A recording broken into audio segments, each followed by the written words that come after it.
शिक्षक साथियों नमस्कार। पीएफएमएस के तहत एक डाटा एडमिन आईडी जो मुख्य आईडी होती है विद्यालय की, इसके बाद होती है डाटा अप्रूवर की आईडी जो प्रधानाध्यापक की आईडी होती है, और इसके बाद होती है डाटा ऑपरेटर आईडी। 3 आईडी होती हैं।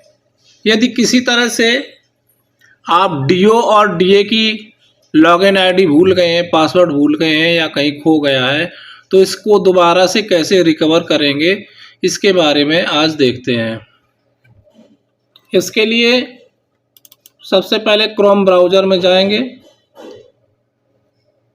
और यहाँ पर पीएफएमएस लिख करके गूगल में सर्च करेंगे और यहाँ पर आएंगे लॉगिन पर। लॉगिन में आने के बाद इसके बाद हम जाएंगे लॉगिन पर। लॉगिन पर जाने के बाद एडमिन आईडी का यूज़र नेम डालेंगे। यूज़र नेम डालने के बाद पासवर्ड भर देंगे और यहाँ पर कैप्चा भर देंगे। यूज़र नेम पासवर्ड भरने के बाद यहाँ पर कैप्चा भर देंगे एडमिन आईडी का और इसे लॉगिन कर देंगे और यह विद्यालय की मुख्य आईडी खुल गई। तो इसके बाद जाएंगे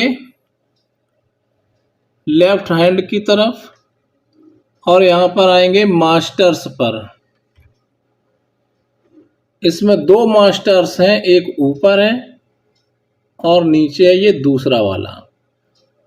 दूसरे वाले मास्टर्स पर जाएंगे, इसको यूजर्स पर हल्का प्रेस करेंगे और इसके ठीक सामने मैनेज है, इस पर क्लिक करेंगे और इस तरह से इंटरफेस खुला। एजेंसी मैनेज एजेंसी यूजर्स, इस तरह से यह पेज खुला और इनमें भरना कुछ भी नहीं है, बस सीधे सर्च कर देना है। यहाँ पर सर्च है, इसमें सर्च कर देंगे और ये प्रोसेसिंग हो रहा है।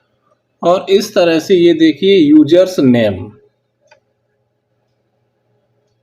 ये 3 आईडी हो गई और यहाँ पर फर्स्ट नेम और यहाँ लास्ट नेम, और उस यूजर नेम में जो भी जीमेल पड़ा था वो ये है। इसके बाद स्टेटस के बाद यूजर्स टाइप में होता है ये काय की आईडी है, डीए की है या डीओ की है या एजेंसी एडमिन की है और किस तारीख में ये क्रिएट हुई है। इस तरह से इसको हम रिकवर कर सकते हैं, देख सकते हैं। और पासवर्ड बनाने के लिए क्या करेंगे, एडमिन आईडी के द्वारा हमने पता किया डीओ और डीए की लॉगिन आईडी क्या है। इसके बाद यदि पासवर्ड नहीं मालूम है तो हम यहाँ पर जाएंगे फॉरगॉट पासवर्ड। यहाँ फॉरगेट में जाएंगे और यहाँ पर देखेंगे लॉगिन आईडी, जो लॉगिन आईडी उसमें देखी थी वो यहाँ पर भर देंगे और यहाँ पर ये कैप्चा भर करके वर्ड वेरिफिकेशन में यहाँ इसको भर देंगे। लॉगिन आईडी हमको एडमिन आईडी से प्राप्त हो गई है। अब हम इसका पासवर्ड बनाएंगे। तो लॉगिन आईडी जब हम इसमें डालेंगे तो पासवर्ड कैसे बनेगा इसके बारे में समझते हैं। लॉगिन आईडी भरने के बाद अब हम यहाँ भरेंगे कैप्चा और कैप्चा भर के हम इसको कंटिन्यू करेंगे। जैसे ही कंटिन्यू किया, इस तरह से इंटरफेस खुला। ये जो कैप्चा है इसको भर देंगे और ये जो 3 ऑप्शन है इसमें पहला ऑप्शन है ईमेल पर ओटीपी भेजेंगे या मोबाइल पर एसएमएस भेजेंगे या मोबाइल पर एसएमएस और जीमेल पर दोनों पर एक साथ भेजेंगे। तो जिस पर भी भेजना है उस पर हम क्लिक करेंगे। तो आगे देखते हैं। ये इस तरह से हमने कैप्चा भर दिया है। अब हम इस पर भेजेंगे ओटीपी ईमेल और एसएमएस पर।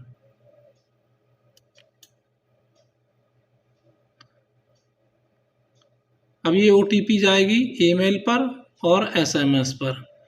इस तरह से ये देखिए ये जो रजिस्टर्ड ईमेल आईडी है उस पर ये एसएमएस चला गया और इस नंबर पर भी एसएमएस गया है, ओटीपी गई है। तो चाहे तो जीमेल पर देख लीजिए और मोबाइल पर देख लीजिए, दोनों में OTP भेज दी गई है और इसका जो एक्सपायर टाइम है ये 4 मिनट 31 सेकेंड है। इसके पहले इसको भर के ओके कर दीजिए, वेरीफाई कर दीजिए OTP को। और इस तरह से यह OTP हमारे रजिस्टर्ड मोबाइल के जीमेल पर आ चुका है। इस तरह से अब हम इसको भरते हैं और नया पासवर्ड बना लेंगे। इसको भरने के बाद हम वेरीफाई OTP कर देंगे।